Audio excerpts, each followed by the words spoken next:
wrote it on there is low. Yeah, no, I know that. And the other ones are regular. Okay, good.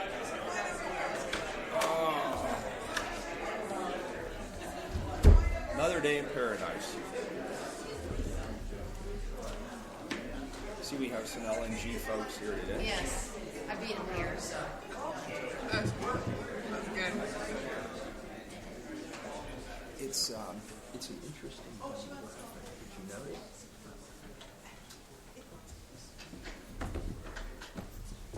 All right, I need. Here you go. I'll just move it. Thank you.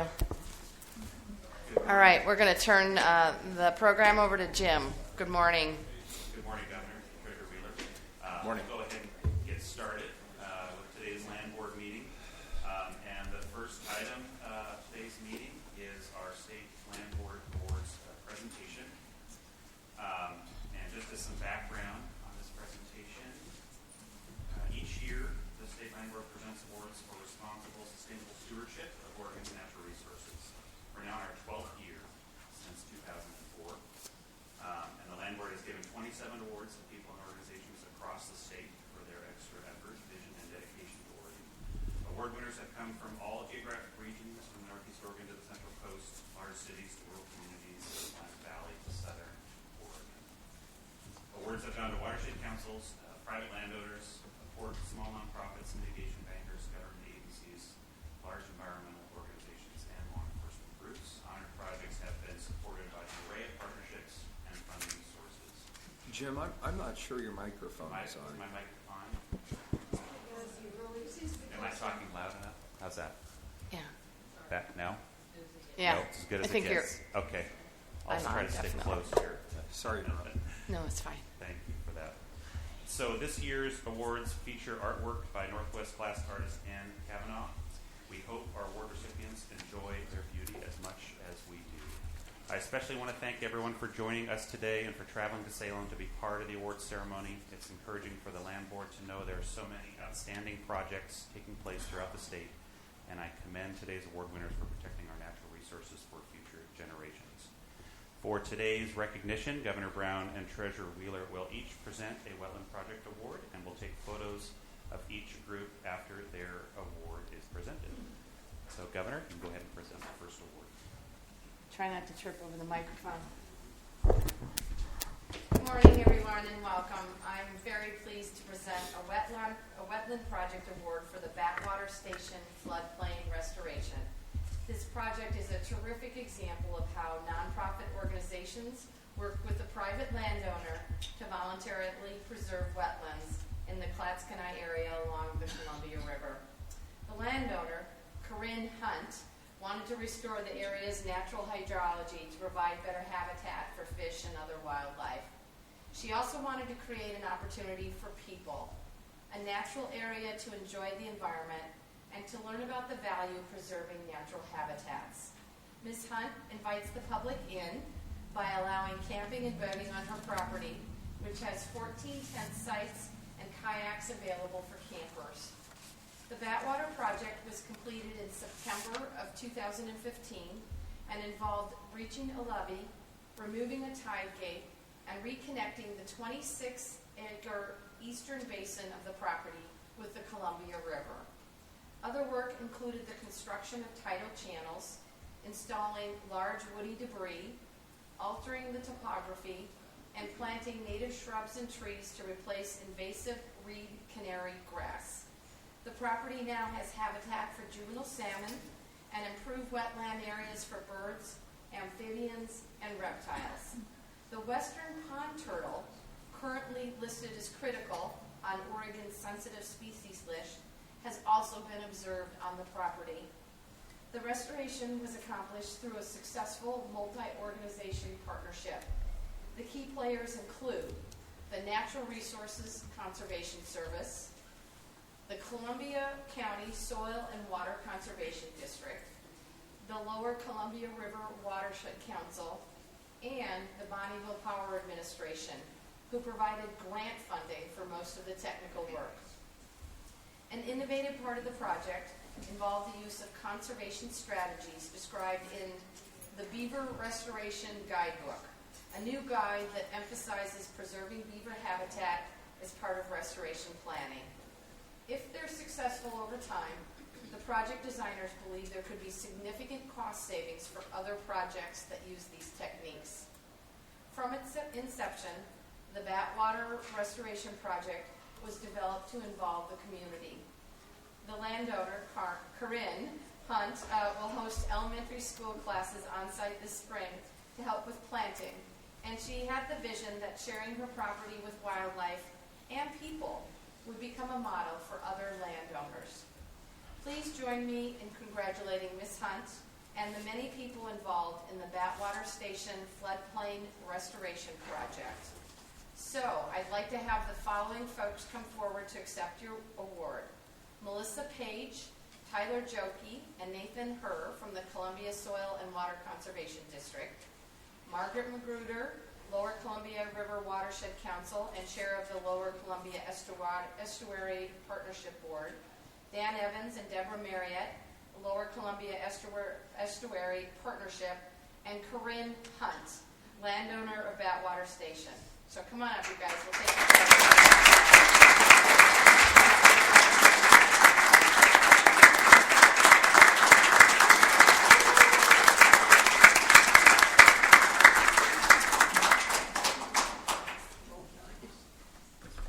So here's the award, you guys, and as Jim mentioned, they were designed. We're going to give you the black. Treasure Wheeler, should we bookend them? Sure. All right.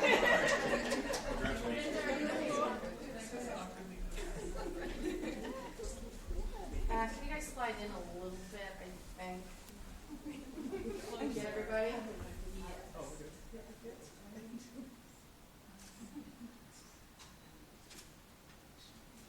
Yes. Great. The light come back. There we go. Okay, thank you. Congratulations, guys. Thank you. Great work.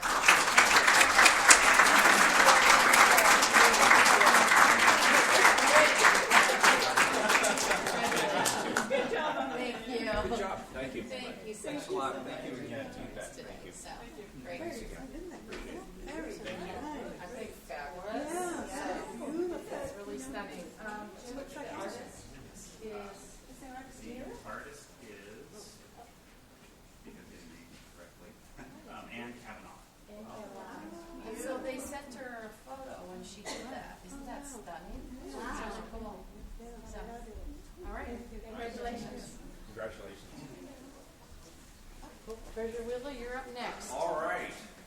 So I am pleased to present the second Wetland Project Award for the Sauvie Island North Unit Restoration Project, which represents the last piece of a three-phase project located in the Sauvie Island Wilderness area. It was constructed over 3 years, and the project's goals were to provide greater access to wetlands for salmon, improve wetland plant diversity, and provide quality habitat for migratory birds. The project scope is also very impressive. More than 330 acres of side channel and freshwater wetlands were opened up through removing stream barriers. In addition, 25,000 native wetland plants, riparian shrubs, and trees were planted on site. The project resulted in greatly improved water quality by allowing more tidal water into the area. Several innovative concepts were used throughout this project. Perhaps most importantly was using an adaptive management approach that relied on elevation to control invasive weeds instead of relying on herbicides. The project also involved painting, and that's in quotations, painting more than 2,000 willow cuttings with a mixture of sand and paint to deter critters from pulling up the new starts.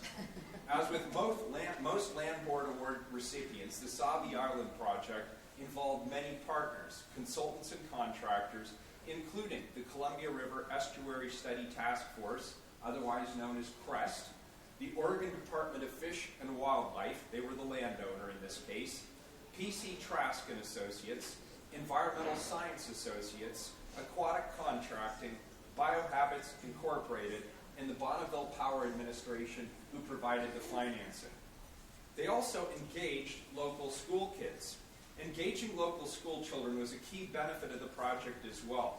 Crest and PC Trask have teamed up with the Sauvie Island Academy on an education and outreach program where 6th through 8th graders got to visit the site to learn about wetland ecology, endangered species, and water quality. Students have conducted testing and sampling and have planted more than 800 willows and 300 Wapato bulbs. Please join me in congratulating all the partners involved in the Sauvie Island North Unit Restoration Project on receiving a 2015 Wetland Project Award. Would the following people please come forward to accept the award? Denise Lothman, Tom Josephson, and Matt Van Ness, all from Crest. Curtis Lowe from Environmental Sciences Associates, and Alan Whiting from PC Trask and Associates.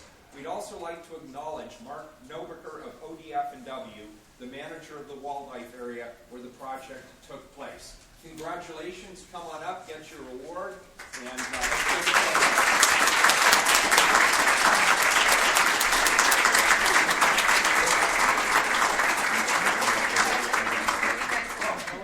Kurt Melcher is here, the director of ODF&W. Thank you. Please come on up. Very good. No, thank you. Hold that. We'll get a photograph here.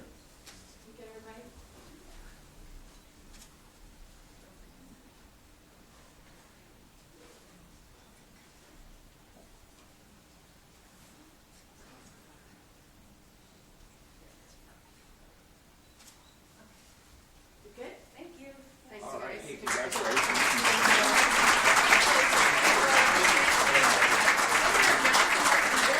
Wow, right now. It's really cool. Thank you. Thank you so much. Thank you. Yes, thanks so much. Appreciate it. Thank you. Good job, you guys.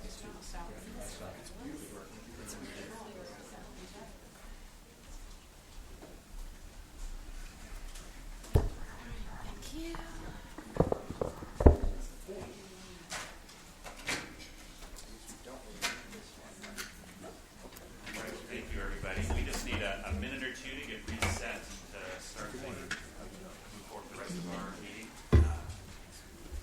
Thank you. And Secretary of State on this as well. So we'll get started here in just a minute once we're set to go. Good morning, Richard. How are you?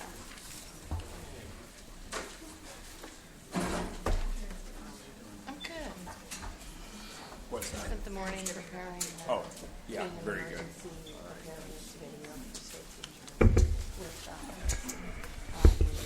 It's really good. It's really good.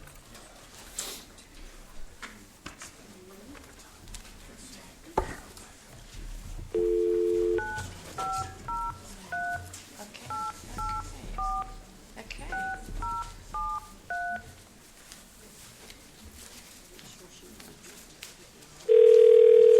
It's really loud. Good morning.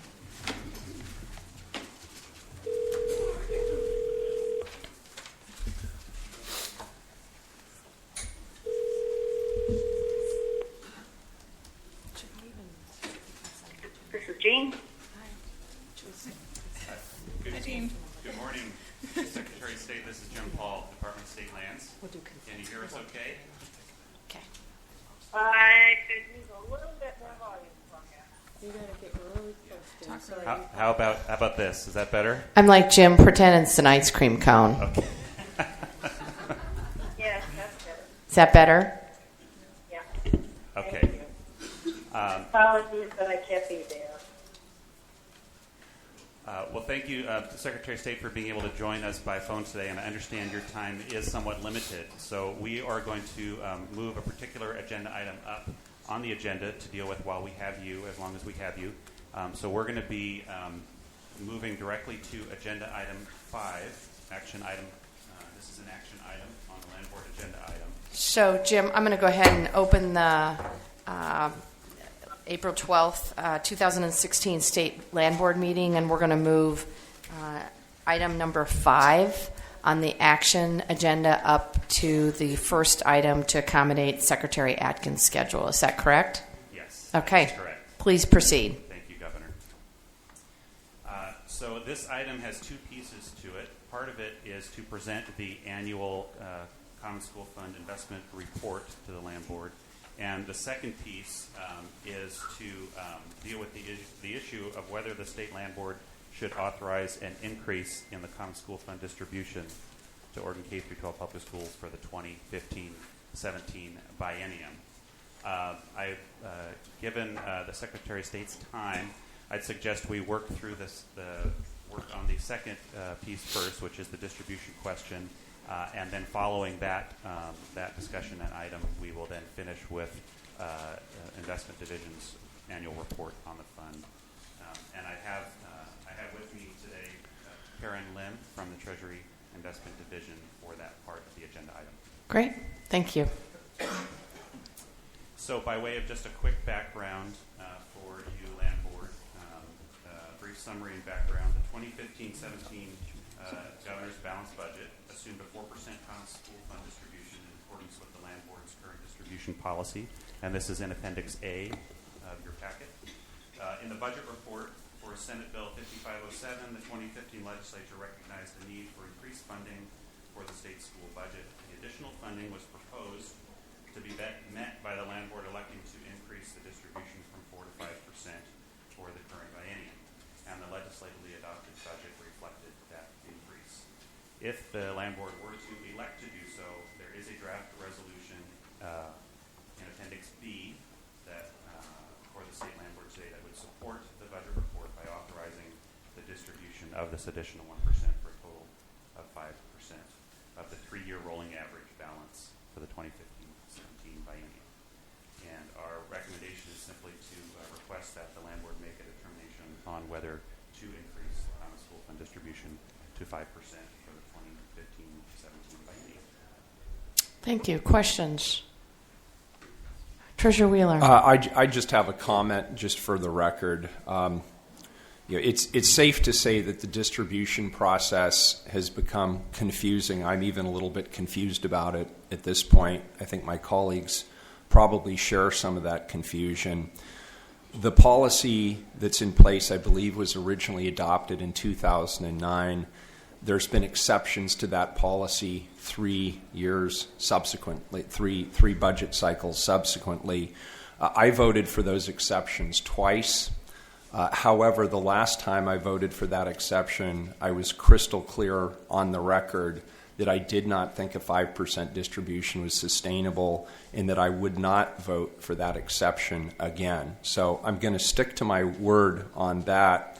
That being said, I think it's fair to say that it would probably be good for this board to revisit our policies and establish a policy that we think makes sense given current market conditions, and if it's amenable to my colleagues on the Land Board, I'd like to suggest that the Treasury work with department staff, with Land Board staff, and come back to the Land Board with either some ideas around a different policy distribution, help us answer questions like whether or not we are actually pursuing an endowment model or not pursuing an endowment model, clarify the respective roles of the legislature and the Land Board. Adding to the confusion here is the reality that we have the legislature having already budgeted the funds that we're being asked today, whether or not we want to make an exception to our policy to provide. So in a sense, we have the legislative tail wagging the constitutional dog. And that's not a very good process, in my opinion. So I am going to vote no, but I want to be respectful and understand that I think there's confusion all around about what the process is, and I think it's a really good time for us to revisit that process along with our consultants and come back and have a concrete process that we can all agree to. Thank you. Secretary Atkins, questions or comments?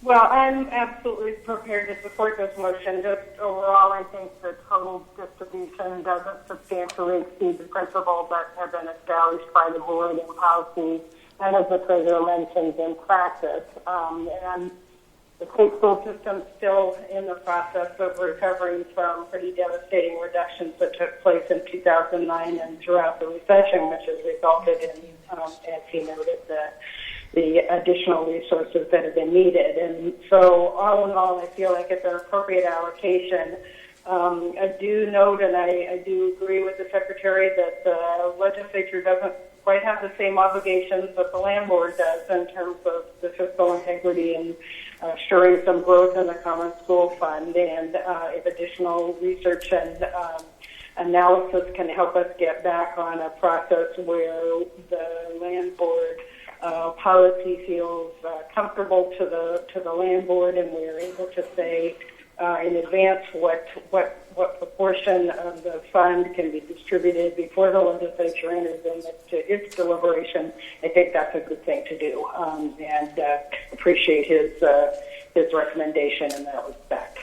I don't think we need a formal adoption of that motion, but we will certainly, my understanding is it's unanimous that we would move forward with the Treasury working hand in glove with DSL to revisit the underlying policy. Thanks, Governor. I appreciate it. Thank you. And Mr. Treasurer, I do believe at the same time you expressed concerns about the 5% distribution that we've done for the last couple biennium. I also expressed those concerns. Today I'm willing to support 5% distribution because of the underlying changes that have occurred, and I would like to ask Mr. Whitman to walk through those changes. Thank you, Governor. For the record, Richard Whitman, Governor Brown's Land Board Assistant. I'm going to be very brief. The Land Board has adopted a series of policies concerning distributions from the Common School Fund going back actually to 1999. The most recent change in 2009 in the Land Board policy moved us to a 3-year rolling average and also raised the floor for distributions from 2% to 4%. As a result of those policy changes that were made by the Land Board in 2009, the size of the corpus of the Common School Fund has been on a steady increase since that time and is on a what I would call a healthy trajectory at this point. That is, I know, of concern to Governor Brown, in particular given her history on this issue as former Secretary of State and responsible for an audit report on the Common School Fund. And that audit report made the central point that the size of the corpus of the fund was decreasing at that point in time. And I think for the governor, it is important that both the decision today and the new policy ideas that are brought back to the Land Board keep that sort of bottom line desire to continue growing the corpus of the fund as a central objective. With that said, I think the circumstances that we're in today do allow for a 5% distribution while still keeping the size of the corpus on a healthy trajectory. Governor, there are also a couple of legal issues I think that should be looked at in connection with this, as well as just managerial questions of dealing with this fund. One of those is treatment of the unclaimed property portion of the fund, and specifically what happens when the fund has losses and where those losses get charged to. I think that may help the board fine-tune its policy going forward, again, to get to this central objective of growing the fund for Oregon school children over time. I'll end there. Thank you. Other questions or comments? The chair would move that the Land Board accept the staff recommendation to increase the Common School Fund distribution to 5% for the 2015-2017 biennium and direct the department to implement this determination. Any objections? I'm a no vote. Treasurer Wheeler? With that, the motion carries. Thank you very much. Thank you, Secretary Atkins. We wish you and your family the very best. Thank you. We'll be fine. Okay. All right. Let's move back to the consent agenda.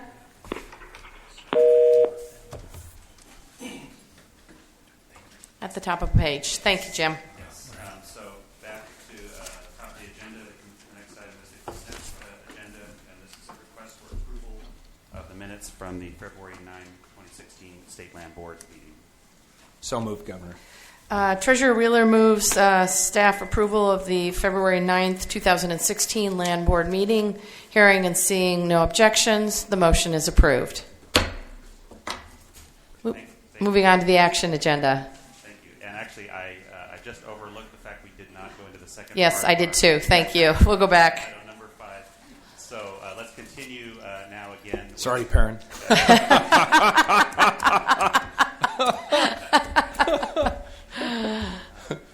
back to agenda item 5 then is I will ask Karen to present the annual review of the Common School Fund.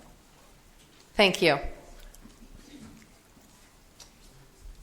And thank you. It's Karen Lund from the Treasurer's Office, and I oversee the capital markets for the state of Oregon. And I'm subbing for Paula Nealon, who is not available today.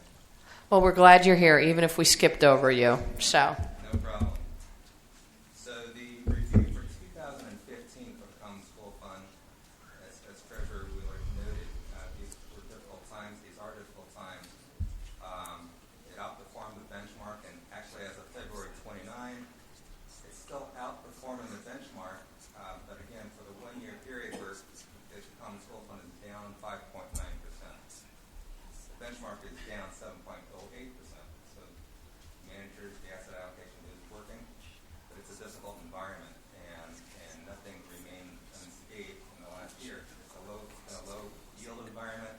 It was a year last year when high quality was one of the lone shining stars. Equities underperformed, risk underperformed, and we're still in the same environment.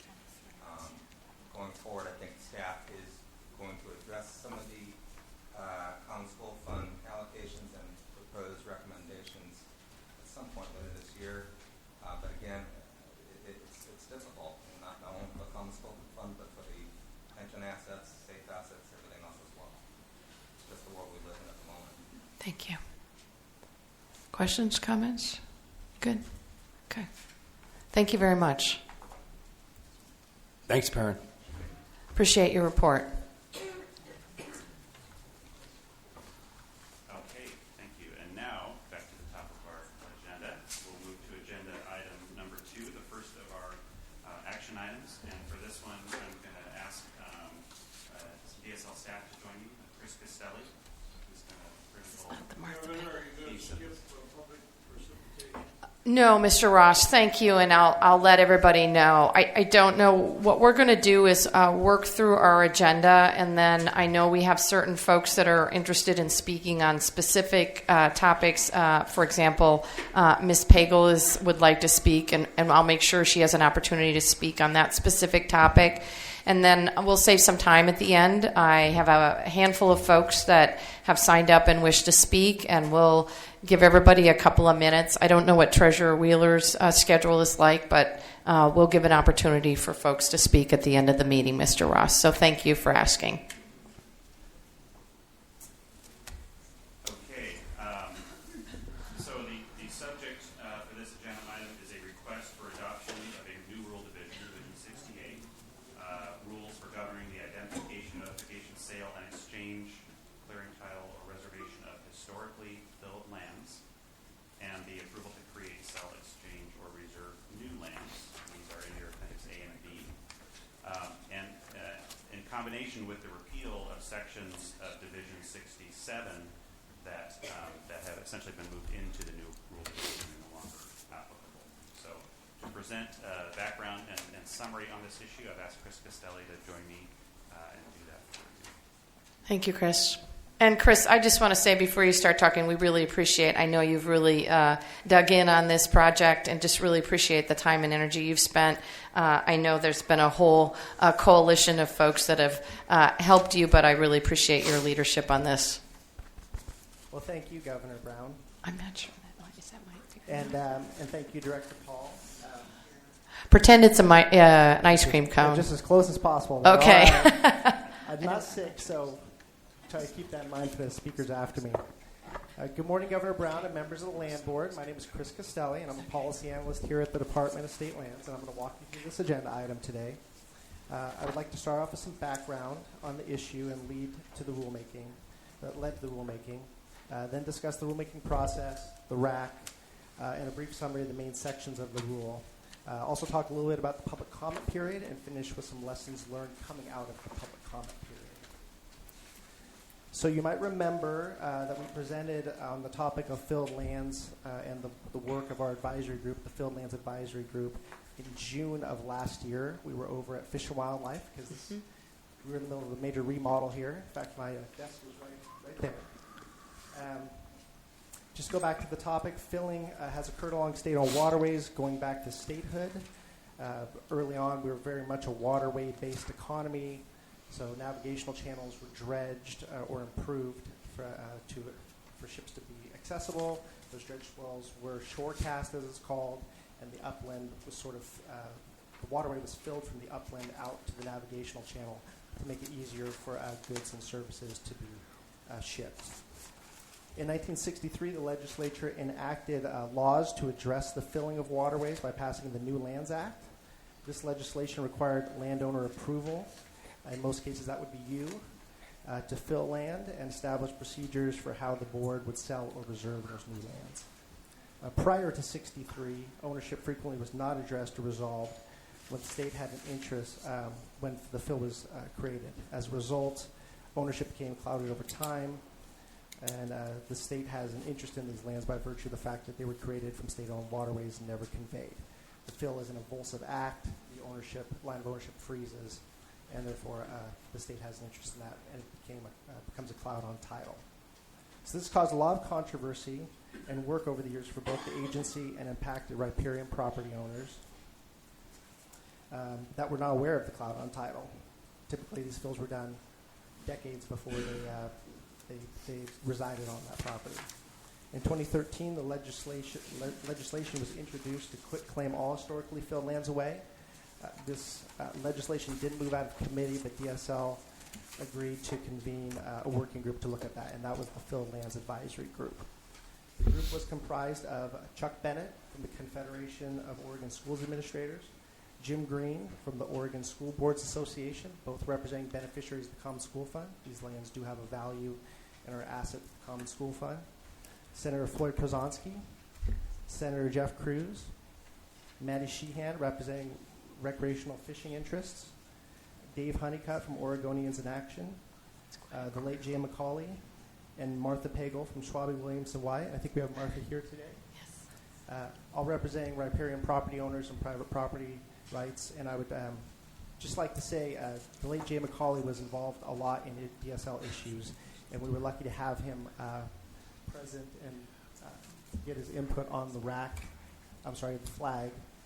Unfortunately, he passed away prior to legislation being enacted, but he was very helpful to the department in the recommendations of the flag and also in the development of what turned out to be Senate Bill 912. We also have Chris Hathaway from the Lower Columbia Estuary Partnership representing conservation interests and recreation, and Paula Miranda from the Port of St. Helens representing ports, and also someone who is familiar with filled lands issues as the port has had title issues that they worked on with the department in the past. The flag made a suite of recommendations to improve the administrative process for identifying the strength of claim, evaluating public interest values in historically filled lands, and clearing title to those lands.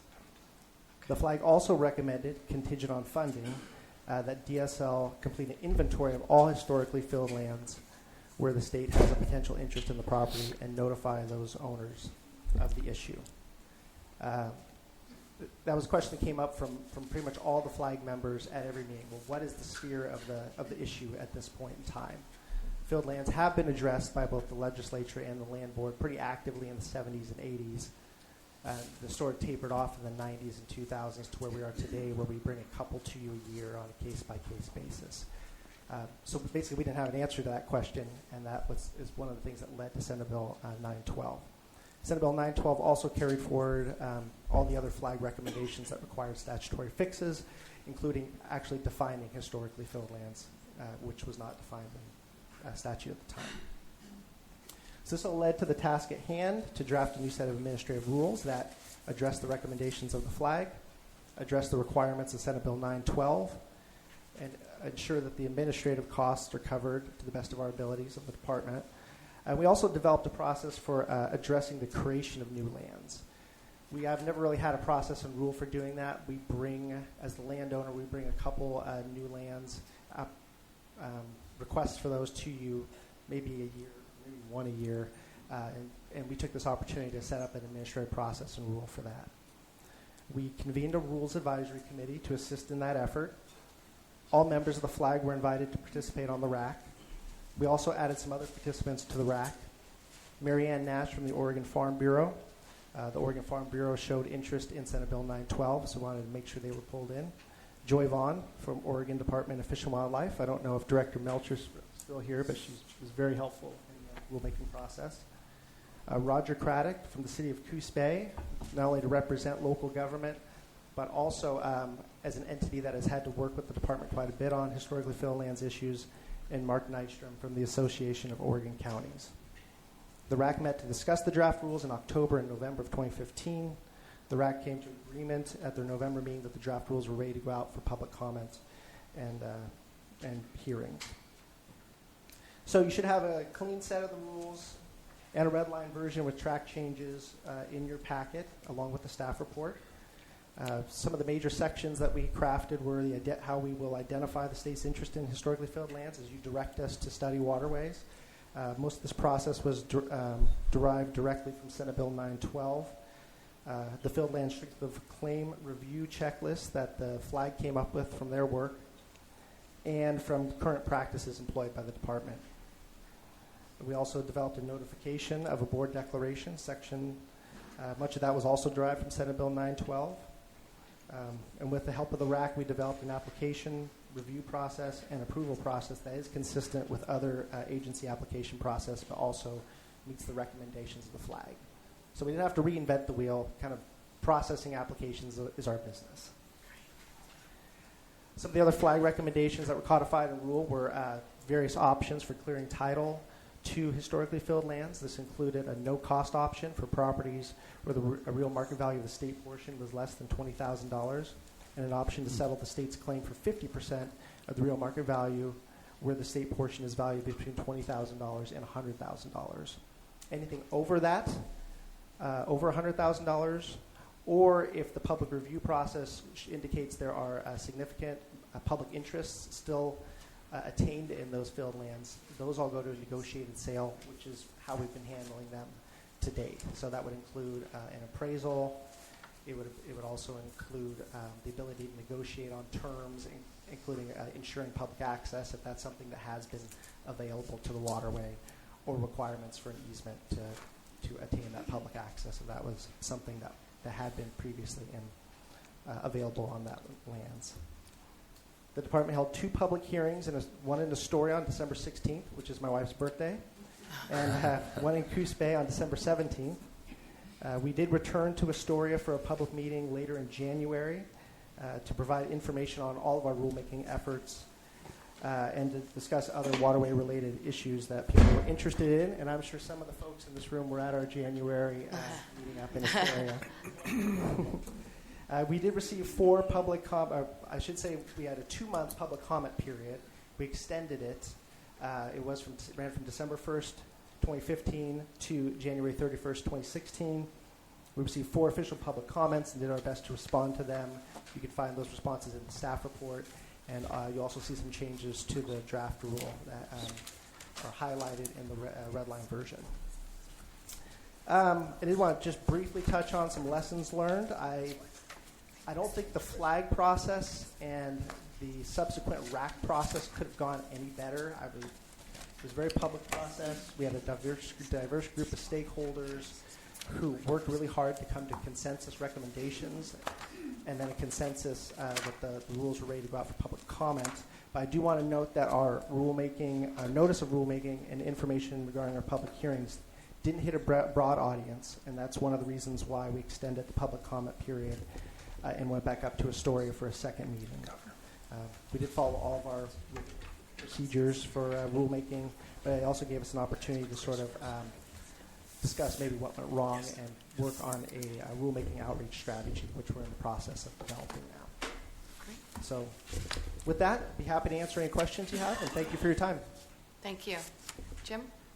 Yes, and if I could just sort of to wrap it up to highlight a couple of really big accomplishments, I think, of this group, which is pretty amazing, I think, when we started 3 years ago with a proposed bill that could have been very contentious and very divisive to a place where we actually had a very broad advisory group unified and going to the legislature to where we actually had the Judiciary Committee in the Senate introduce a bill that was requesting over $300,000 in general funds and additional positions to help the department resolve these, I think is really telling for the work of the group as well as the DSL team that supported that group. I just want to say thank you for everyone's efforts there. We are now on a path, actually, to potentially for two really significant pieces here. One, if we succeed in the charge of the statutes and the funding we have, we, within 10 years, will hopefully settle once and for all the extent of the state's potential claim on historical filled lands. So that would be in the record for anyone in the public to see. And secondly, we have provided for two options for landowners where those lands are appraised at less than $100,000 for a very streamlined and predictable and easy process to get it resolved and really bring the closure for those, any of the publics that have those types of lands. So a very significant rulemaking, very, very proud of the folks that worked on this and of the flag and the RAC as well. So the recommendation before you is a two-part recommendation. The department recommends that the State Land Board, one, adopt OAR 141-068 through OAR 141-068-0140 as referenced in your materials, and two, amend and repeal sections of OAR 141-067 also as referenced in your agenda materials. Thank you. Treasurer Wheeler.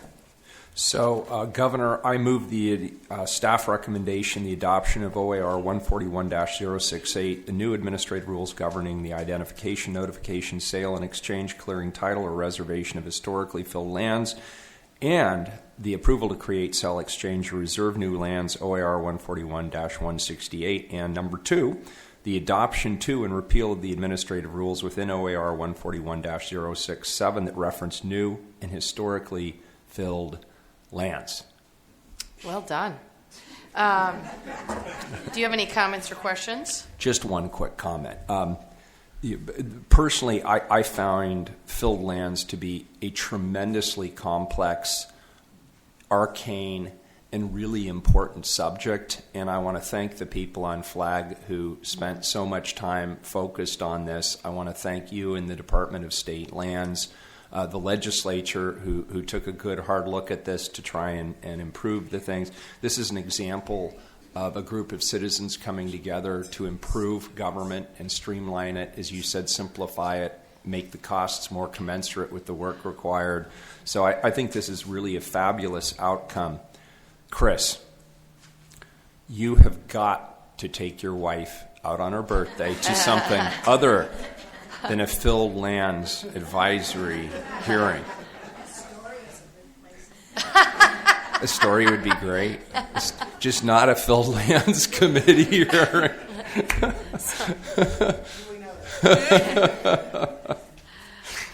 Well, thank you. There's a motion on the table. Hearing and seeing no objection to the motion, it is passed. And just want to say again, really tremendous work. I know it's taken the leadership of now the third DSL director to make this happen, but thanks. We are standing on the shoulders of Louise Soliday as well as Mary Abrams, and obviously the work of the FLAG, which is a great acronym, and the RAC. So thank you, Chris. Thank you, Director Paul. Really pleased to have this done. So. Great. Thank you. Okay, we will move on to agenda item 3, which is a request for approval to sell 17.3 acres of submersible and filled lands in Coos County. Speaking of filled lands. What's this one? So this issue, this agenda item dates back for a number of years, but most recently at the December 2011 Land Board meeting,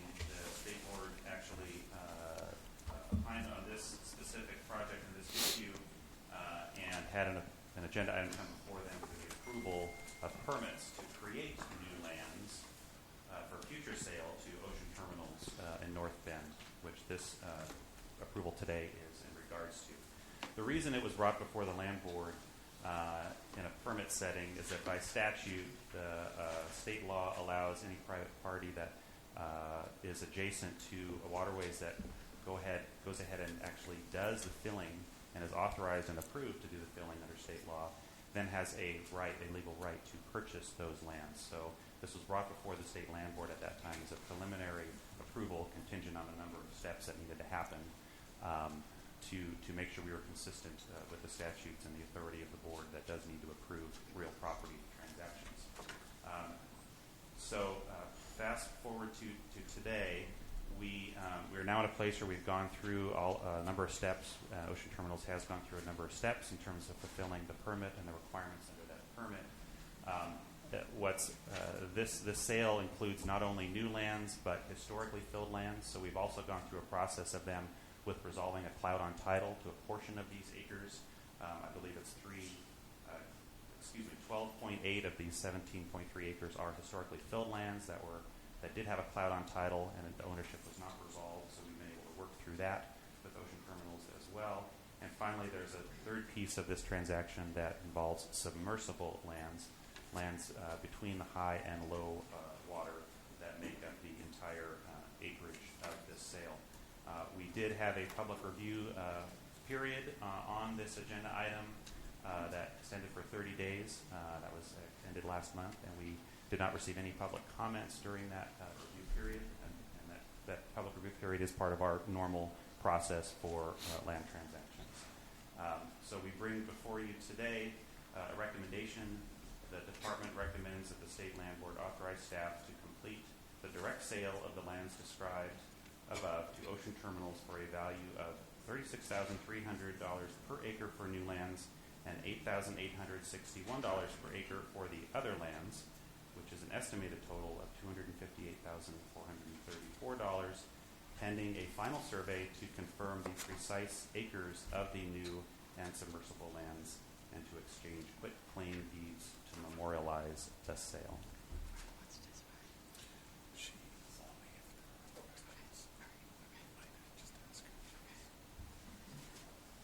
Questions, Treasurer Wheeler? Nope. I move the staff recommendation to approval to complete the direct sale of the lands described above to Ocean Terminals for a total estimated value of $258,434, pending a final survey to confirm the precise acres of the new and submersible lands. Number 2, and to exchange quitclaim deeds to memorialize the sale. Before we move forward on the motion, just want to check to see if Ms. Pagel wants to add anything for the record. She does not. All right.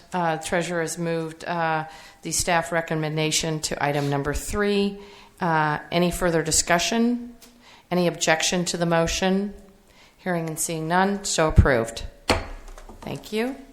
Moving on to number 4.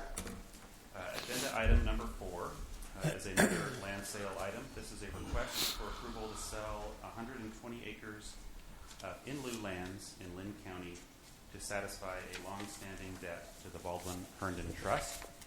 And when you say long-standing, you're not kidding, right? We're talking 100 years? That is correct, Governor. We are talking very long-standing.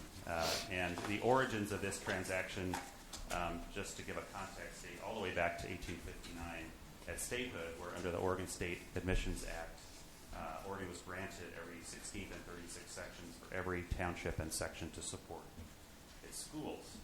In the late 1800s and early 1900s, the state sold off many of these lands, these sections, to private citizens. And unfortunately, it was later discovered some of the lands that were sold the state, in fact, did not actually own, either because they had never been surveyed or were located in national forests. This agenda item would resolve a long-standing debt of the predecessors of the Baldwin Herndon Trust that were in fact sold lands that the state did not in fact own. ORS 273 in Oregon statutes provide that any of these lands that were erroneously conveyed prior to 1916, this in fact goes back 100 years could be conveyed back to the state by the successors in interest in exchange for federal lands. And those statutes also provide a process whereby these parties, and the Baldwin-Herndon Trust went through this process, could select lands essentially to repay this debt that the state owes them, and that selection needs to occur through the Department of State Lands. So we have been working since 1991 specifically on how to resolve these final acres that and the value of those acres that are owed to the trust, and have resolved some of those acres, and this is the last remaining, the 67.21 acres are the last remaining acres still owed. And in the spring of 2012, we worked with the trust and the BLM to determine an acceptable tract of land that the trust wanted to select, that the Department of State Lands, through our obligations in statute, would select for them, and have those lands eventually available to repay this debt. The trust has also been working with Justina Tree Farms, which has offered to purchase the entire tract, with a proportionate amount of that purchase going to the trust and the remainder coming to DSL. So what this transaction would also do is help fulfill some of the in lieu acres that the federal government still owes to the state of Oregon. It would have a dual purpose, but is primarily to resolve this longstanding debt to the Baldwin-Herndon Trust. In August of 2012, DSL made a formal application to acquire a 120-acre tract from the BLM as a portion of the land owned, and the BLM finally completed what is called the clear list for these lands that formally transfers the property to DSL. This occurred in November of 2015. And the reason that the tract is 120 acres and not 67.21 is that it was the closest in size that the trust was interested in and could select from to satisfy that debt, which is why we have this three-way agreement, memorandum of agreement that was signed contingent on land board approval to help in order to resolve this debt. So the recommendation before you today is the department recommends that the state land board authorize the direct sale of the 120-acre Shot Pouch Creek tract to Justina Tree Farms to satisfy a long-standing debt to the Baldwin-Herndon Trust for a value of $2,515,000. Treasurer Wheeler. Governor, I move the approval of the direct sale of the 120-acre Shot Pouch Creek tract to Justina Tree Farms to satisfy a longstanding debt to the Baldwin-Herndon Trust for a value of $2,515,000. Any discussion? Any further questions? Hearing and seeing none, the motion carries. Thank you. Thank you. So that is everything on our action item list, and we now we've already been through section item 5, so we're moving to item 6, which is one of two informational items we have for you today. The first one is item number 6, which is the annual report on the Common School Fund Real Property Program activities for fiscal year 2015. And the purpose of the report is to provide the State Land Board a year-end summary of the financial performance of our Common School Fund trust lands under the Department of State Lands oversight. So just as a reminder, there are approximately 750,000 acres of Common School trust lands that the department manages for the purpose of the Common School Fund and the school beneficiaries. And for 2015, I want to start with just a summary of the results of our land sales and exchange activity. We conducted a total of 5 land sale and exchange transactions, generating a total of nearly $1.2 million in gross revenues for the fund. And these transactions resulted in a total net divestment of 459 acres of Common School Fund trust lands. The rest of the activity that's summarized in here is best reviewed under Appendix C, which I'll reference to right now, and just hit on the highlights. What you see in Appendix C is just a summary of the financial performance by the different major land classifications. The performance of our lands in 2015 was essentially very, very similar and nothing unexpected or too different from what occurred in 2014. On the state forest lands, of course, what's dominating our returns there is the situation on the Elliott State Forest. As we anticipated, we continued to lose revenues on the Elliott State Forest. We lost a total of close to about $800,000 related to the management and dealing with the situation on Elliott. We're continuing, of course, as you know, moving forward with the process under the Elliott Protocol to deal with that in a positive way and come out with a solution that will be of a benefit to the forest and the Common School Fund. In the other land classification categories, we're seeing marginal returns on average. Total returns for all Common School forest lands is about 0.1%. If you remove the Elliott State Forest piece of that, it rises to about 0.2%, and that is a return on asset value amount. In that table, there's also a 3-year average return on asset value, just to see how we've averaged over time in the last 3 years. Just to quickly summarize, then in the report, we, as I mentioned, we're continuing to move forward on the implementation of the Elliott Protocol adopted by the Land Board last August. And this is a central piece, of course, of our work to resolve the situation with the poor performance on our forest lands. And we will also continue with our continuous evaluation of our entire real property asset portfolio, with potential revisiting of the 2012 Real Estate Asset Management Plan in the near future. And these various pieces of our approach will all be important to ensuring the prudent financial practices in support of the Land Board's trust obligations. And with that, I'd be happy to take any questions if there are some. Just one, Jim. Other than the Elliott State Forest, and we've walked through that pretty thoroughly, what do you see as the ongoing structural challenges that you have to address with regard to the Common School Fund returns? I think one of the fundamental challenges is that generally these lands are overall do not have a lot of potential to generate revenue. So we are, in that context, we are trying to do our best. Some examples of that is we are looking very closely at particular types of rangelands that have the potential to be developed for irrigated agriculture. However, the total percentage of that land base that has that potential is still very small. So while we may be able to improve the situation on at most a few thousand acres, most of the 600,000+ acres will remain a challenge. On the forest land piece, we actually do have quite a bit of forest lands that are inherently productive lands in and of themselves. So what we can do is try to look at is there a different approach we can take to the management of those forest lands, and I'm talking outside of the Elliott than we've taken in the past, to see if there's actually a way to better realize greater gains.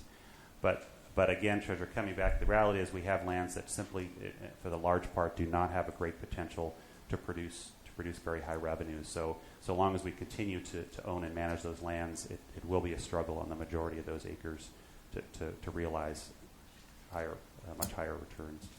Could I ask one other? Sure. Is there a prohibition against using the land that is under our jurisdiction, either trust or statutory, for renewable energy generation?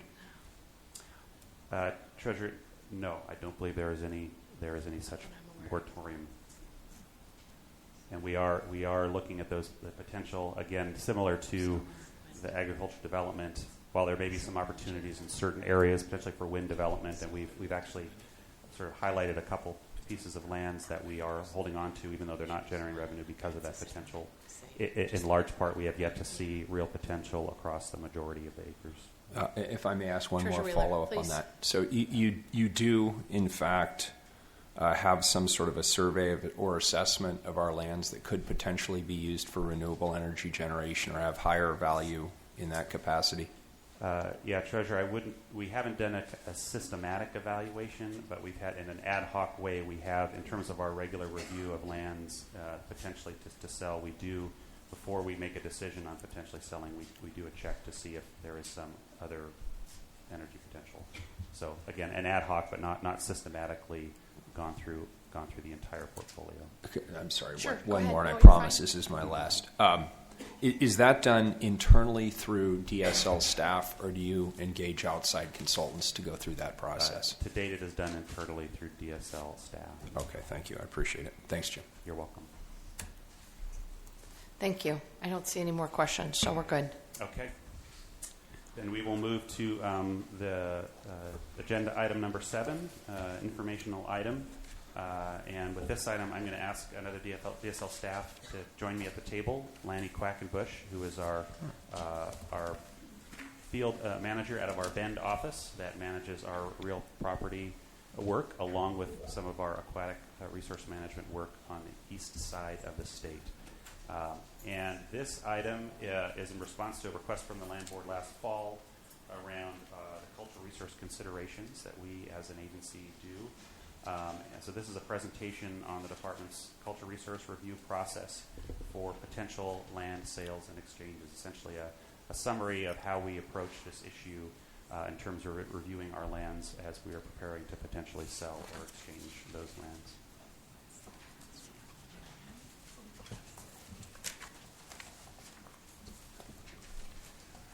Good morning, Governor Brown, Treasurer Wheeler. Morning.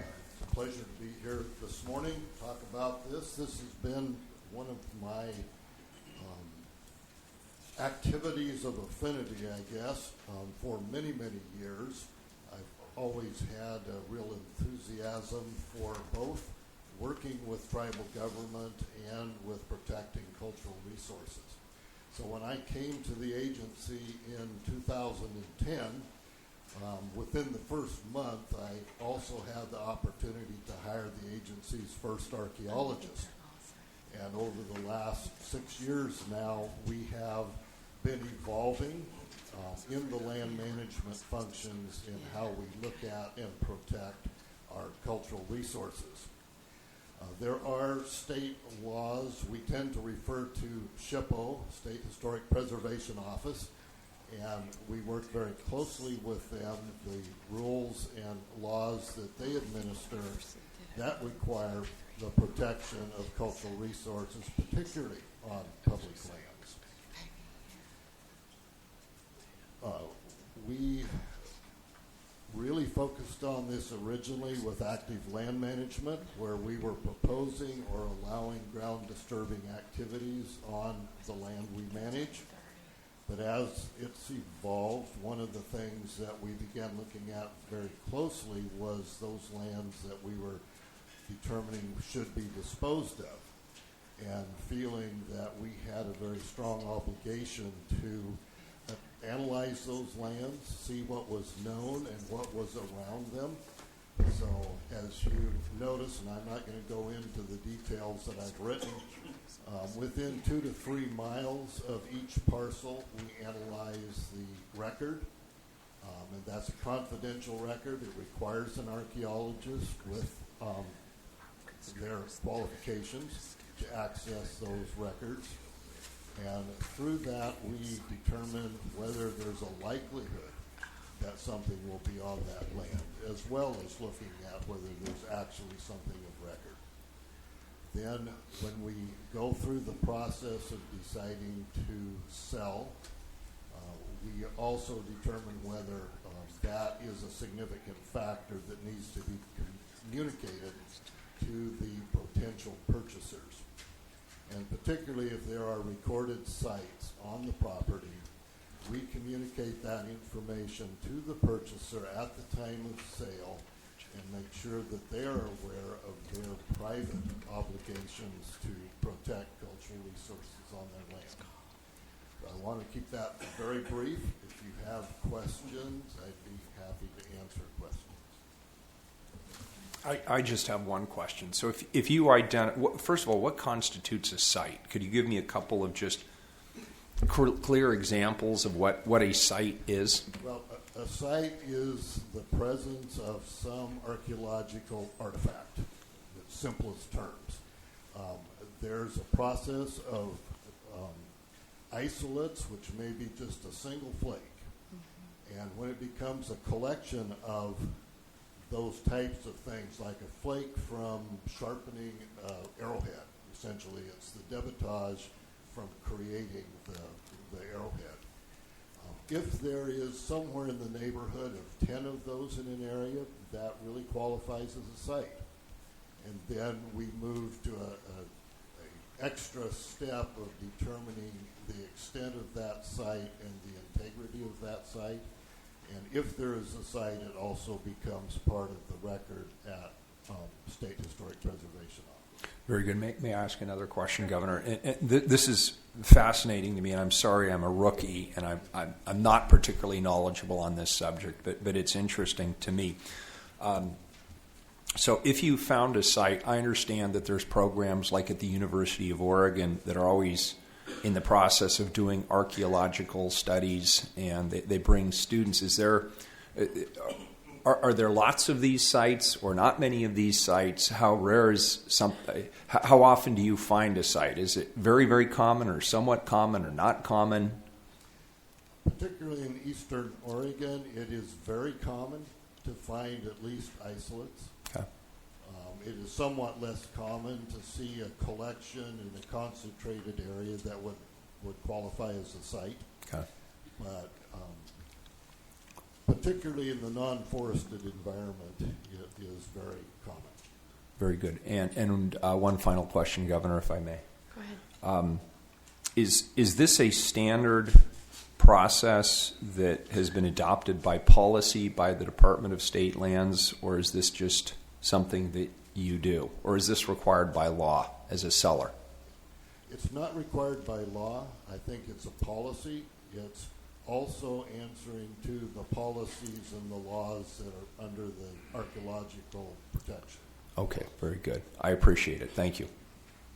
Thanks, Governor. Thank you. I really appreciate this inquiry. So thank you very much for your time.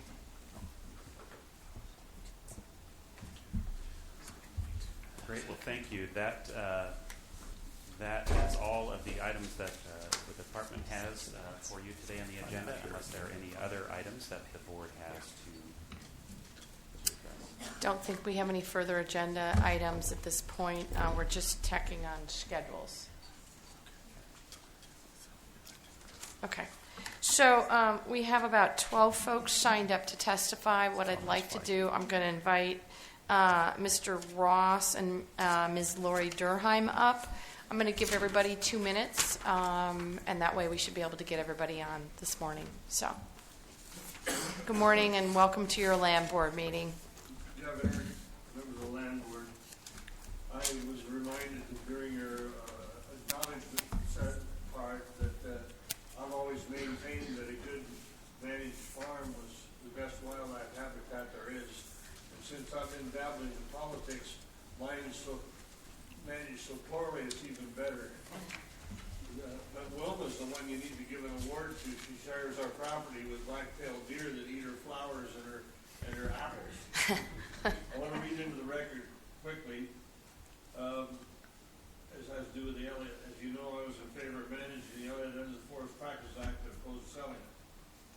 Now your plan of allowing the harvest of 50 to 55-year-old trees to stay on a sustained yield basis fits well with the needs of our small logs.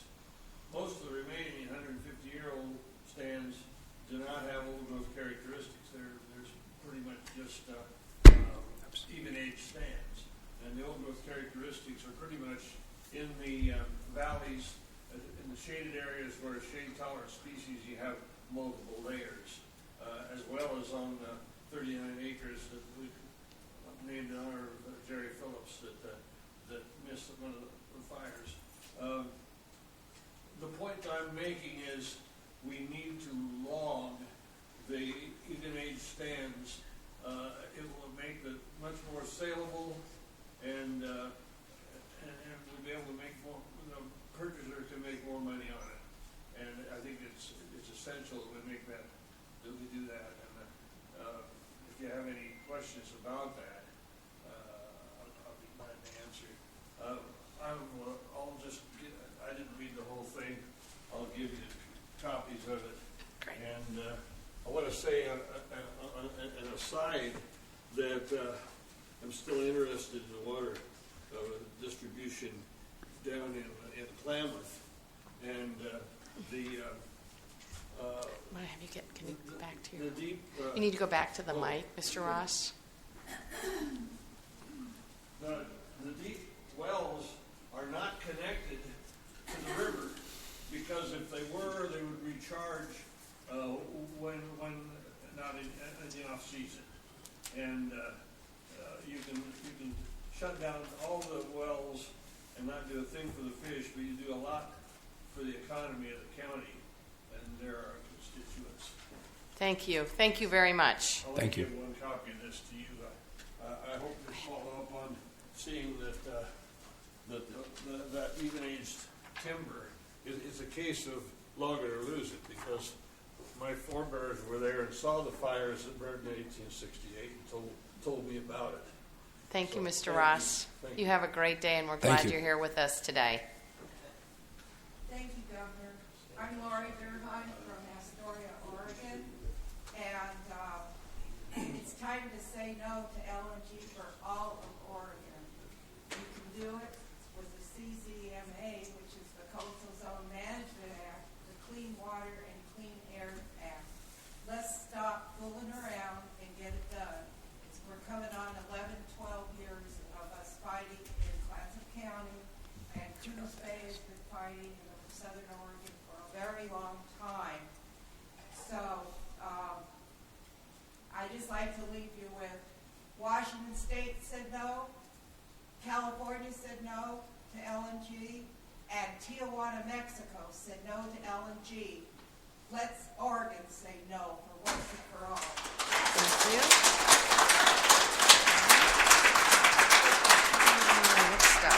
Next up, I have Theodore Thomas, and is it Justin Clark? John Clark. Come on up. And we'd asked everybody to hold your applause. I appreciate that Ms. Durheim was very passionate, but asked you to hold your applause. Thank you. Thank you, Governor, Good morning. Secretary, Treasurer, all people attending. My name is Ted Thomas. I live in Astoria, Oregon. Been fighting LNG for 12 years now, and I would just bring it to the attention that we've been through many iterations of this when they lied and said that it was for import only, and it was found out later through the Division of State Lands itself requesting and asking if it was all right if the permits for the import terminal were not applicable to an export terminal, and Oregon LNG and all the other proposals changed their stories. I think it's pretty clear that what we have here is a speculation-driven proposal that is not inconsistent with normal business practices. I would also like to draw the state's attention to the fact that the first shipment of liquefied natural gas on the ship, the Energy Atlantic, appears to have been allowed to boil off in the Gulf of Mexico rather than be delivered to a customer. And that this also seems to indicate that there are deep questions about the viability of exporting LNG. And bear this in mind with your consideration of the facts. And I thank you for my time. Thank you. And I'm sorry, it's John Clark. Yes, thank you. I drove up this morning from Winston outside of Roseburg. I have an issue that's been bothering me for a couple of weeks now. On the 29th of March, I attended a meeting in Coos Bay, and one of the items was the granting of a right-of-way easement to Pacific Connector Pipeline. It was an acre and a quarter of tidelands. And I drew the question because FERC had already denied the project, and why was this moving ahead? And especially when you grant an easement, because that easement goes with the land, and it's there forever, unless they vacate it. And that's one of the questions that the landowners have, and I'm one of the affected landowners, that if you do it, they don't build it, they still have the easement, and it still affects your land.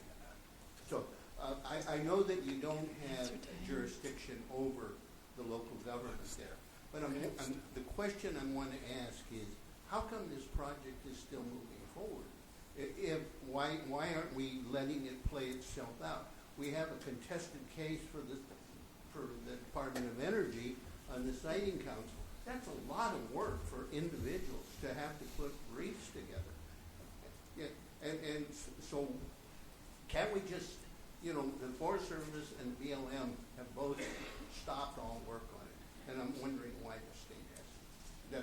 That's why I came. Thank you, Mr. Clark. We'll have staff get back to you to answer your specific questions about the easement issue. Thank you. Next up, I have Bill Gao and Apollonia Groner.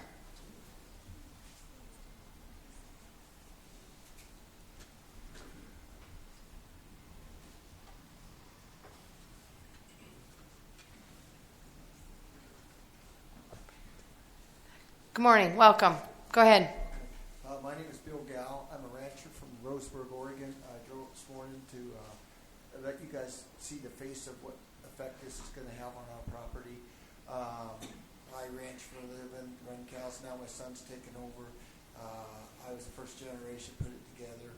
Now my son, my grandkids, all are going to be. And I think after watching this meeting today and watch what goes on at this level and everything, that you guys really need to be aware of what this decision does to my life and to other affected landowners. This isn't just one of those easy things that happens to us.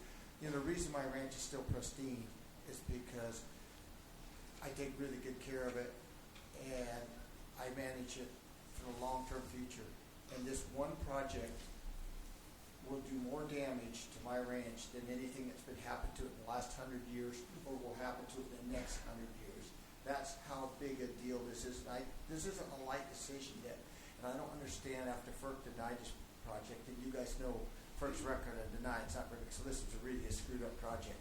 And that you guys need to really, I don't know why the state's even going forward with this process when it should be stopped and nipped in the bud. And I just want the people before us to be really aware of the effect that it's having on us private landowners on this whole project. It's really a nightmare for the people of this that are being affected, the landowners. It's not an easy decision. And the reason that we like where we live is because of the privacy. And this is it's just gonna annihilate our privacy. We'll have people running in and out there, they'll be going in, they'll be tearing the land up, we can't build on it, we can't do a lot of things. Plus, like I tell people, how would you like it if you came home at night and somebody's sitting in your living room watching your television? There's no difference than people showing up on my property and I go out and I find them out in my field doing whatever they're doing out there. It's no different than them showing up in your living room and watching your TV and you come home. It would have an effect on you, but I don't think the people here realize the amount of effect that it's going to have on us property owners. The reason I live out there is to be left alone, and I would sure appreciate your guys' consideration on these decisions. Thank you. We appreciate you being here this morning. Go ahead. Oh, grab the mic. Yes. Thank you so much for the opportunity for allowing us to speak this morning. I wanted to address the easement issue. I know that the Department of State Lands has a bunch of easements for submersible land in Coos County in front of it.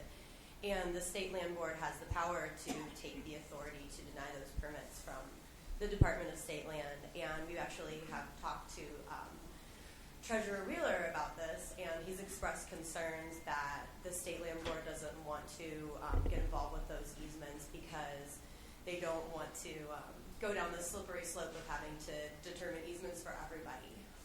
But I wanted to take this chance to point out that the easements for this project are unprecedented in size and scope, and they're not comparable to just clipping off part of somebody's property. And if you do take those easements before you as the State Land Board, they're going to be so distinguishable from other easements that you won't go down that slippery slope. In addition, in the past, Governor Brown, you have said that you would follow FERC's lead with this project. Well, FERC has denied it, and so now it's a great opportunity for you to stand up for landowners, to stand up against eminent domain, stand up against climate change, stand for healthy rivers, long-term economic solutions that are good for the planet. And this is your chance to stand up for Oregon. Thank you. Thank you both. Good job, you guys. Francis, come on up. Deb Evans. Good morning.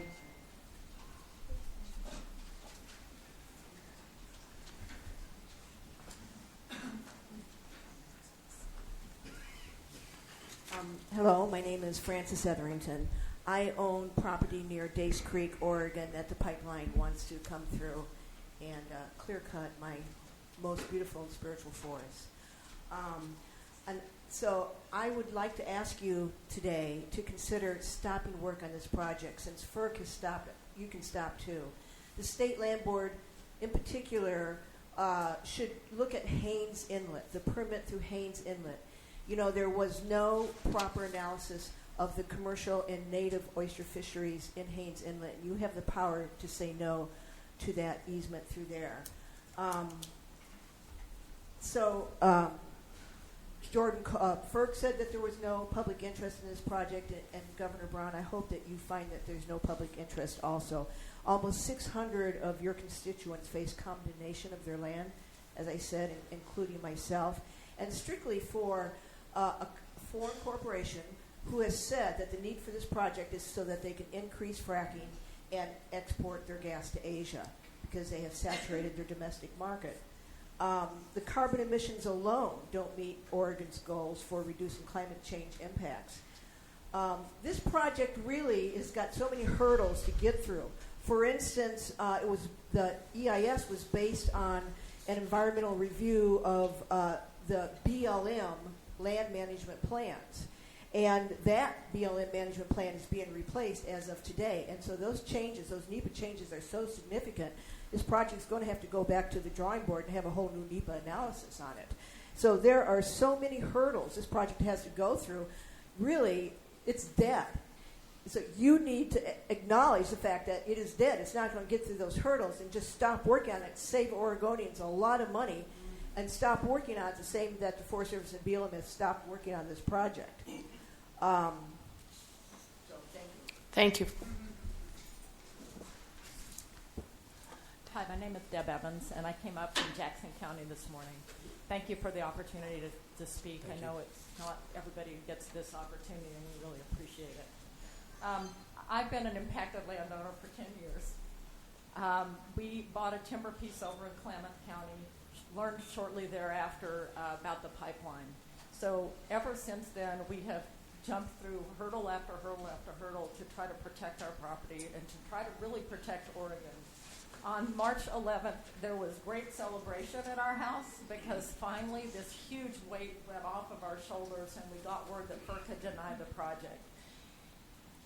And then about a week later, we get a postcard from Williams, Pacific Connector Company, saying, hey, by the way, just a bump in the road, we're going to do landowner meetings, so please come into Klamath County, and we're holding meetings in all 4 counties. And what we realize is that the project that we hope will go away for good, that we believe in our hearts is really bad for Oregon, we don't know when it's going to go away. So we want to know from you, when will this end? We landowners have been held hostage for this project for over 10 years, a lot of us.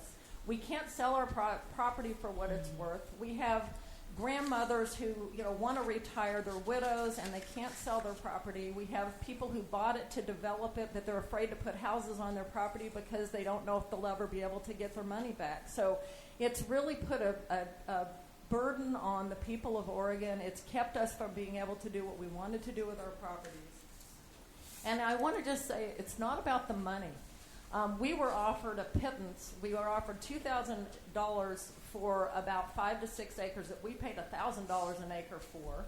So we were insulted in the beginning. Now they're trying to throw money at landowners. But this really isn't about the money. This is about a project that's going to be harmful. And we want to make that really clear. It's about property rights. It's about a private company coming in and trying to get gain out of something that isn't theirs to take from us. It also, really, for me personally, it's about greenhouse gas emissions. And I know, Governor Brown, you've signed the Under 2 Memorandum of Understanding along with a whole bunch of other leaders of states and provinces. And please think about what you've signed, and that this project alone, with the compressor, with the ships in the harbor, with the terminal and the liquefaction, the South Dunes Power Plant, we're talking about a project that's 1 ton per capita of Oregon citizens of greenhouse gas pollution at a time when you've said we need to get to 2 tons per capita by 2050. We're concerned about that. We want a future for our children. It's property rights, but it's way, way more than that. We want a livable planet, and we believe in our hearts that this project is not green. It is not clean energy. Fugitive emissions is a real problem with natural gas, and to try to liquefy it and send it overseas is absolutely nuts. And that's why you see so many people in this room who are so passionate about these issues, whether it's coming from Astoria or whether it's coming from Jordan Cove. So FERC has said no. They said that the adverse effects were greater than the public benefit. We believe the same is true in Oregon, and we would implore you to make the same decision and put us out of this once and for all so that we don't go on for another 3 or 5 or 8 years. And I would just like to share with you, yesterday my husband pulled up, and I have a copy for you, a map. And we study this stuff way more than anybody ever should, and this is for you. Thank you. And what's important about this map is that the dot for Jordan Cove is gone. This is a FERC map. And this is a map that FERC puts out when these LNG projects That's interesting. are designed and applications are put in. Astoria is still on the map. We'd like to see that dot gone, and we sure as heck don't want to see Jordan Cove's dot come back. So we are going to frame it in our house, and we hope you will keep it up on your wall and just remember that this impacts the people of Oregon. Thank you both. Thank you, Deb. Thank you, Francis. We appreciate you being here. So next up, I have, I don't remember which is first, Linda Kelly and Jody McCaffrey.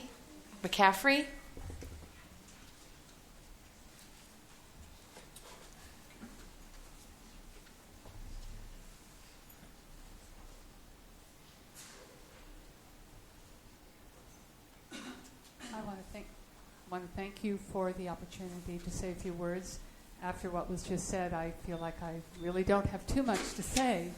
It was so well said. I think the one thing that I would like to express that I've been thinking of is just sort of the enormous power that you hold as a board and the enormous responsibility that comes with that. And it's a little awe-inspiring to me when I actually consider it. Because it isn't, as people have said, just Coos Bay, just landowners, which are enormously important, but it really is the future of every living thing on this planet. I mean, that's the reality. That's where we are right now, in my opinion. And, it's an enormous change we need to make. It's absolutely daunting, sort of thinking how we can divest of fossil fuels and find a new way. So the decisions, I think, have to be made one location at a time, one decision at a time, then the tide will change. I've already noticed that investments are starting to shift. The wind is changing, but we need to make the right decisions to continue to move in that direction. Thank you. Thank you.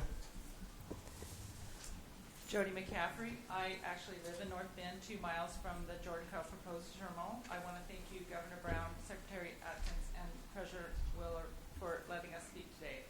Yesterday, I uploaded to the Federal Energy Regulatory Commission petition sheets signed by over 5,000 Oregonians. This is physically signed, too. Most of those were from Coos Bay, North Bend area.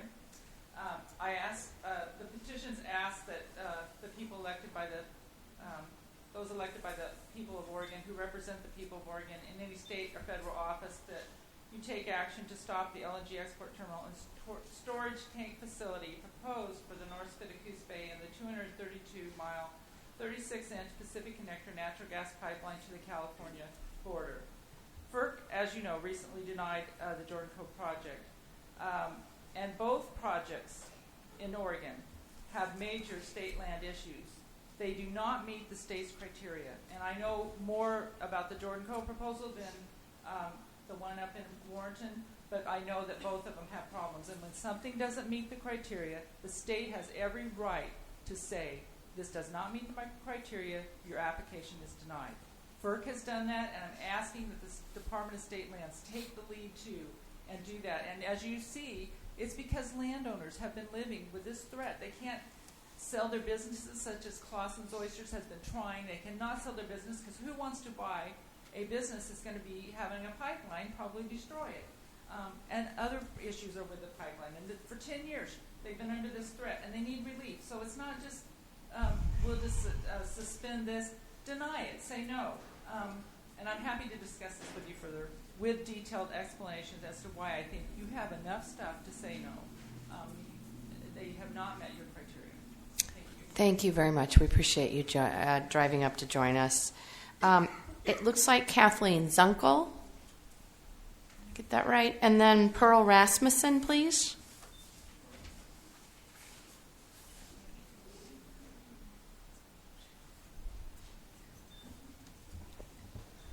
Good morning. Good morning. I'll try to remember the ice cream cone here. Well, with all the red T-shirts in the room, all I could think of was Red Wagon Creamery ice cream, which is a Eugene-based ice cream, and it's really good. So Stop, you're making me hungry. Lunchtime. Governor, my name is Kathleen Zunkel. I live in Warrenton, Oregon, in the proposed LNG terminal evacuation zone. I implore you to think of us, the over 2,000 citizens that live within this 3-mile zone, and the lives put at risk if this LNG terminal is allowed to be built on a dredge-filled site in the tsunami evacuation zone. We need your protection. We've seen enough man-made disasters of late, like the Porter Ranch methane gas leak in California, which displaced about 20,000 people and was 3 days before the citizens were even told there was a leak occurring. Accidents and disasters do happen. Please don't invite this brewing disaster into our community. We are counting on you to say no to LNG. thank you. Pearl Rasmussen, go ahead. Hi. Thank you so much for hearing us all. I, along similar lines, want to ask you to please intervene and take a stand against the LNG projects in Astoria, Warrenton, and Coos Bay. I grew up in Astoria, and I live in Portland now. And over the past 10 years, I've seen many of my community members, who I respect deeply, spend the best years of their retirement fighting this project. And I wish for better things than that for them than to have to come to meetings like this in their first time. And I can say for people from my generation, so many of us that grew up on the coast want to move back home and have families there, and we worry about what kind of jobs there will be and for the safety of our community. And I can say that jobs based in resource extraction and fracking are not jobs that are for a good future for Oregon. And that terminal coming into our town threatens jobs that are based in salmon, jobs that are based in tourism that have for a long time supported our community. And so our town has said no to this in every possible way. Our city council said no, our county commission said no, our citizens have said no, our businesses say no. And we want to ask that the State Land Board please back us up and intervene at a state level to help us out. Thank you. Thank you. We appreciate you coming down. And last but not least, is it Tracy Farwell?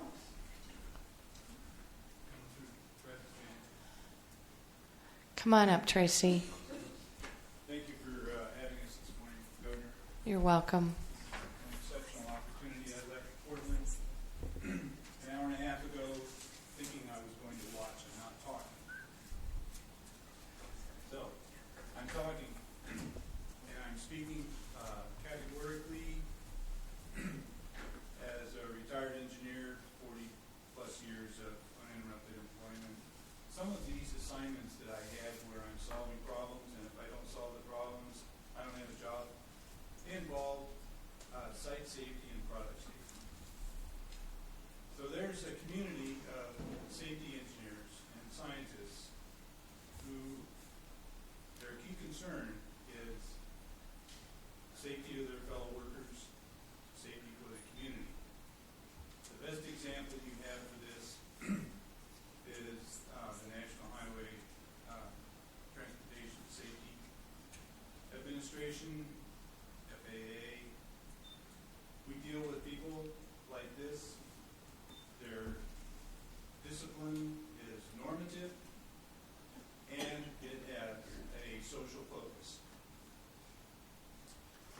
see what's happened in the last 2 years with the national natural gas industry, I'm astounded and embarrassed to see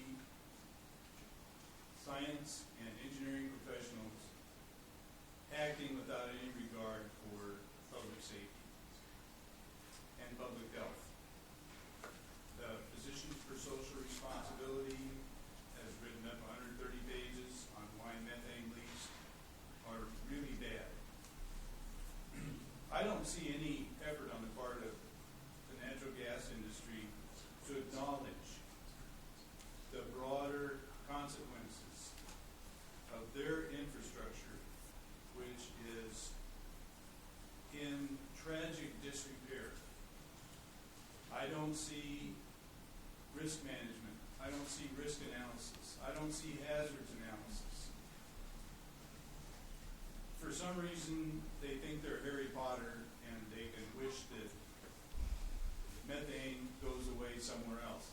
It doesn't go away somewhere else. It stays with us.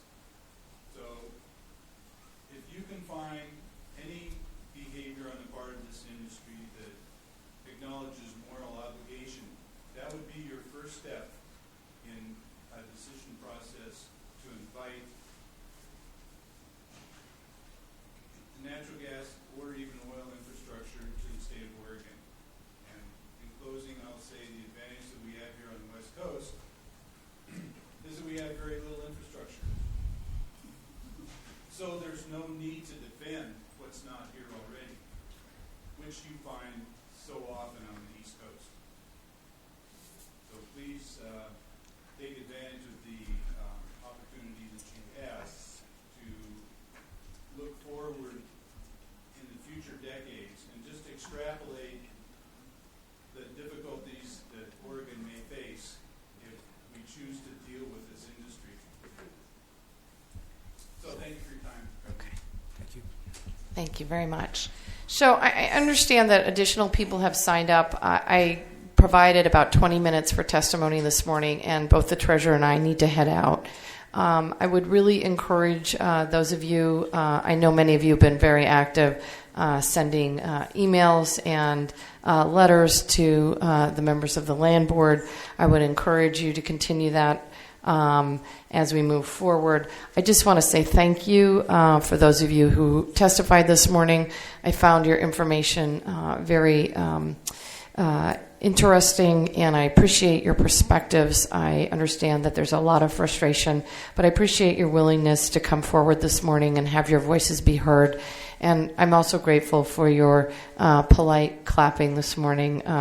It allowed us to enable to get everybody up here that signed up originally. So thank you very much. We appreciate your time this morning. And at this point in time, our February 12th land board meeting is adjourned.